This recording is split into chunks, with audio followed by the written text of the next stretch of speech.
Who was Andrew? The Apostle Andrew. Well, he was one of Jesus' 12 apostles, but not much is known about him except for his brother's name, Simon Peter.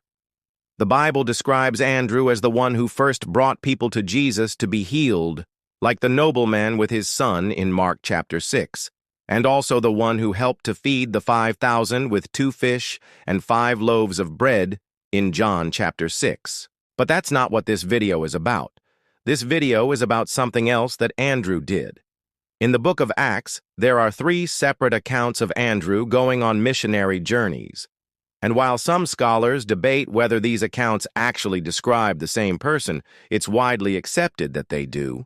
So let's break down each of these accounts so that we can better understand the acts of Andrew, the apostle. Now, when we think of missionaries, we often think of someone traveling across the world to share the gospel with people who have never heard it before. But the word missionary simply means someone who has been sent. And that's exactly what Andrew was doing. He was sent by Jesus to preach the good news of the kingdom.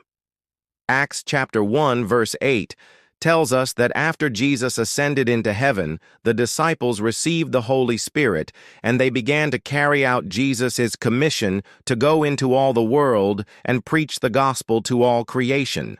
We see this in Mark chapter 16 verse 15. So the first missionary journey that Andrew went on was to the region of Judea, Samaria, and Jerusalem, which would have been familiar territory. We know this because in Acts chapter 1 verses 1-11, it says that Philip went down to the city of Samaria and preached Christ to them. Philip's ministry was effective, so much so that many people believed, both men and women, and they were filled with the Holy Spirit after they were baptized. Now, if you look closely at the timeline, you'll notice that this happened right after Jesus was taken up into heaven, right after Pentecost.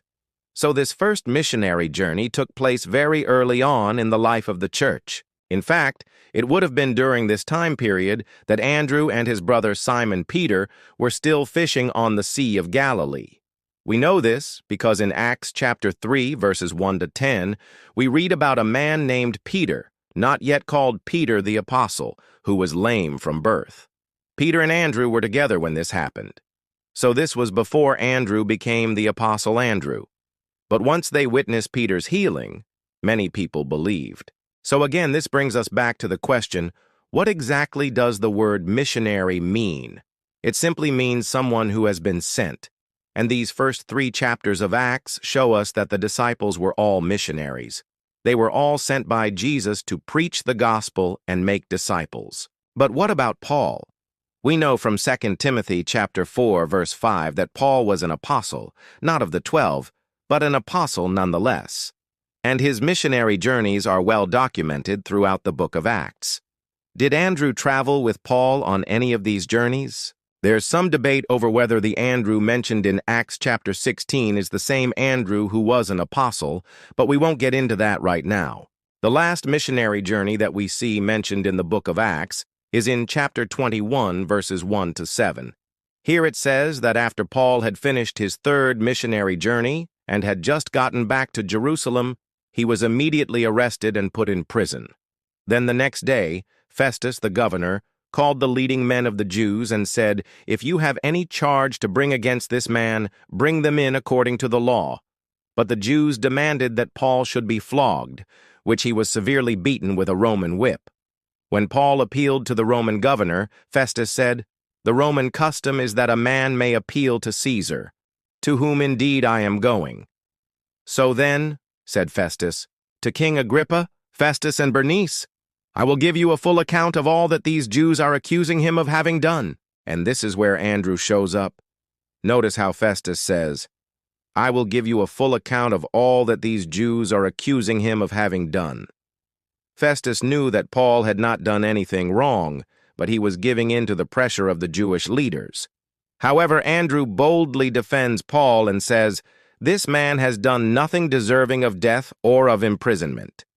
Festus was probably surprised by Andrew's bold defense of Paul, but he didn't care. He continued with his plan to send Paul to Rome.